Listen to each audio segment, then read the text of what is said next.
Hey, YouTube, Diesel Dan Peters here. So I had to try to make it a little. Hey, Diesel Dan Peters here again. Sorry, I got interrupted. So basically, take a look what I got today. Um, some of you are gonna agree with me. Some of you are definitely gonna disagree with me that this was a good or bad purchase slash trade. It was just a straight up trade for the Sportsman 700 that was blown up slash needing to be rebuilt, and it got to the point where I was just tired of working on it. I really don't have the time to work on anything anymore. I just need stuff that works. So there was a super nice gentleman who drove down from Connecticut, actually, all the way down to where I am. I'm not saying where that is for obvious reasons. And we did the trade. So I am now an owner of a Polaris Xplorer 300 two-stroke quad. It's been a while since I've had a two-stroke. This is definitely a flash from the past here. Now he wired up a fan, which is perfect. The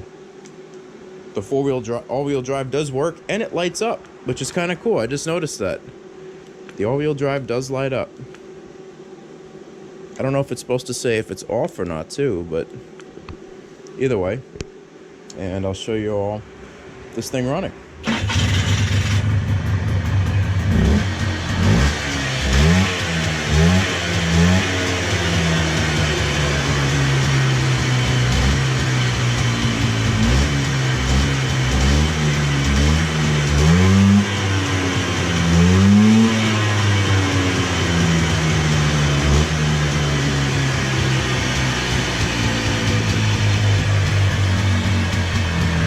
Bad, right? So some of you might be asking, why didn't I just sell the quad? Honestly, I didn't think I'd get much for it, even with the rebuild kit, because most people nowadays just don't want to mess with it. And I would have went back and I would have finished the rebuild, but I just don't have the patience. I don't have the time anymore. It's just a lot of stuff that kind of went into it, and So I never really made a lot of videos on a lot of the projects and toys that I had in high school, but my first official quad ever, the first quad I ever owned, was a 1994 Polaris Trail Boss 250. Yeah, I'll let you guys soak that in for a second. Let me see if I can insert some clips here. I'm probably going to forget, but yeah. So this is kind of like a flashback, if you want to say, to what I had, and almost in a way kind of like reliving a little bit of my youth. And look at how good of a condition it is. Now, don't get me wrong, it's got some cracks, it's got its imperfections. Did I expect a absolute perfect quad? Of course not. No, not at all. It's an older quad, but who cares? It works. Even the oil injection works, and I've heard horror stories about that. I don't know if I'm going to believe them or not, because I hear a lot of horror stories with nothing to back them. I don't really see them blowing up all the time. But the four-wheel drive does work. I already tested it out. I don't know what else to really say. It's just like an old-school utilitarian kind of Polaris, like back when Polaris was actually not pieces of crap. I'm gonna make a lot of people upset by saying that, but I despise Polaris. They just build such crappy stuff now that even that Sportsman 700, if you look up reviews on this 5 through 800s from, I think it was like 2002 through 2010-ish, like right around there, almost a full decade that they just messed up all the engines. Like, who would make a pushrod engine that was made for performance, and they were prone to overheating? The entire design on those was just absolute garbage, and I just did not like that. So going a little bit more into detail with this though, so let's see if I remember to put the clips in here. Put the clips in, Dan. Come on. Put them in. probably going to forget that too. But this has a full rebuild with a Wiseco piston. It was bored 20 over. Again, it is a two-stroke. I'm about to go through everything and just grease every fitting that I can find. That's another good thing, you know, like if you want to make a video on what is actually good about the older Polarises, well, I think the best part about them is you can grease everything on them. Like there's nothing you really can't grease on these at the end of the day. I'll even go through it with you all. So, you know, you can grease the U-joints. You can grease the actual fittings. Hub carrier, actually, yeah, the hub carrier too you can grease. But I'm going to go through the entire thing, regardless of whether it was greased or not. And I'm just going to grease everything. Here, actually, while we're reviewing it. Don't forget to do this stuff. I got some heavy-duty Lucas oil here. Oh, yeah.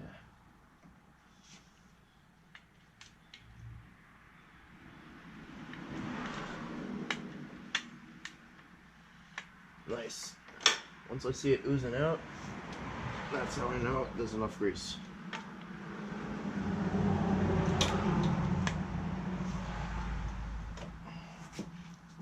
Alright, there's one. There we go.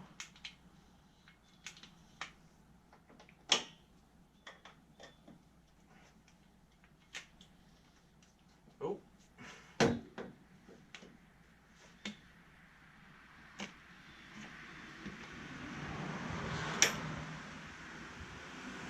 So listen to the sound. There is movement all around. And there is something going down. Try not to dirty my shorts up too much. I don't get too much yelling. Oh wow. Yeah, this yeah. I love the way there's just grease fittings everywhere.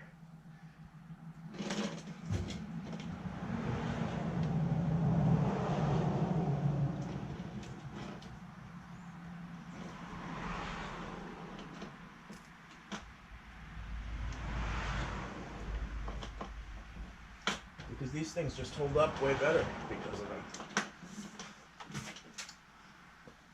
Let's get this side as well.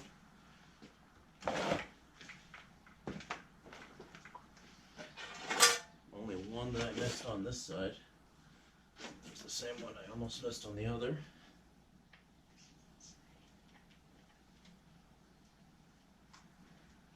It's got some nice new tie rod joints too.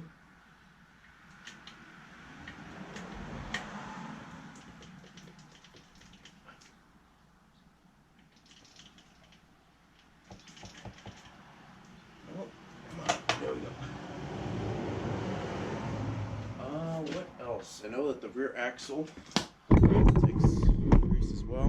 Grab some back.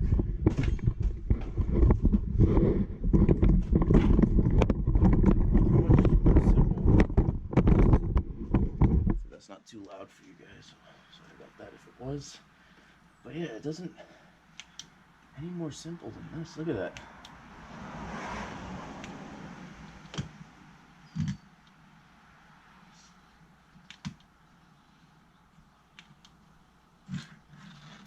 Is it actually going in? I hope. I think it is. Yeah.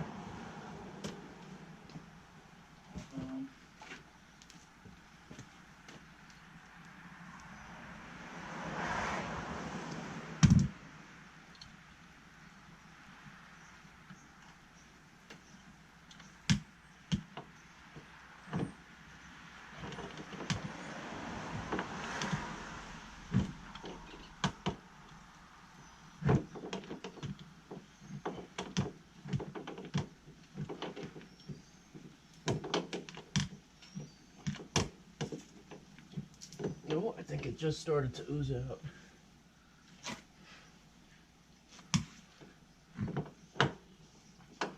Is it behind here? Where is it oozing out from? Oh, there we go. Wow, this hasn't been greased in a long, long time.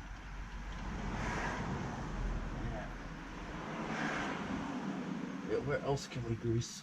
I don't want to miss any. There we go. Come on. Get out of the... Because I already see 2 more up there that I can do.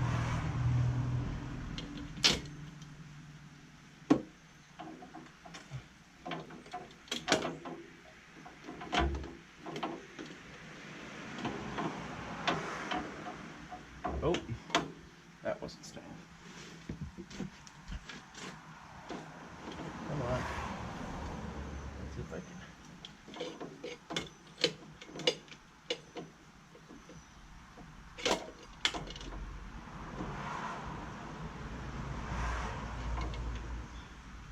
Belgium.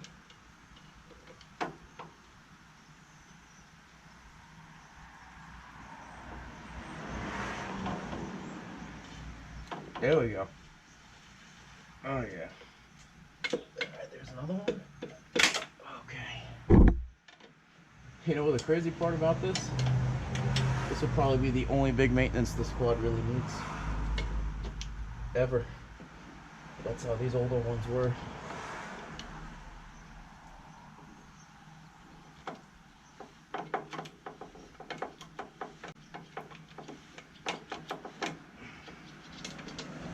But a lot of people don't know that. That's the only reason why parts on these go. It's only if you had no idea where the grease points were. So at this point, that should be just about all the grease points, actually, I think. Let's take a look. Okay. Yeah. Solid. Yeah, that rear axle is definitely dry. That I could tell. Put you guys down. So here we go. Kind of clean up a little bit. Oh, I'm not completely dirty. But yeah. So again, this is the Polaris Xplorer. The only other thing I really plan on doing to it is, which I do on all of them, I just love the camo seat covers that I get from a guy out in Pennsylvania area. And it takes a while for them to make it, you know, they make it homemade, but I've bought seat covers from them each time, and I just love them. I love those seat covers. So that will be something I'll be most likely doing to this, because they kind of bring it out of the 90s with this brown here, 90s, 80s era. But yeah, I think that's about it, YouTube. For now, at least. You know, it isn't perfect condition, but it runs, which is all I was mainly looking for. So I'm excited about that. So stay tuned. That's all I got for now, YouTube. Diesel Dan Peters signing out for now. All right, YouTube. Let's see if the missus approves of the new whip.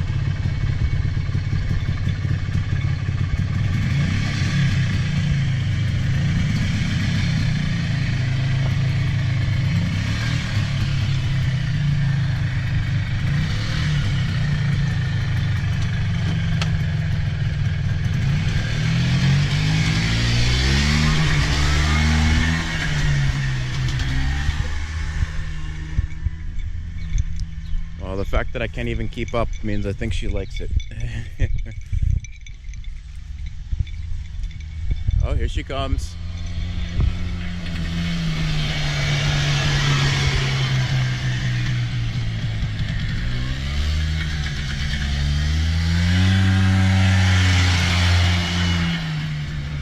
Seems like the oil injection system in it is working really well too, which I'm really happy about. Oh, she's spinning out there. How you doing? Spinning out a little bit, I see. Not too shabby, right? Yeah. All right, do you approve of it? Actually? There's a first for everything, YouTube.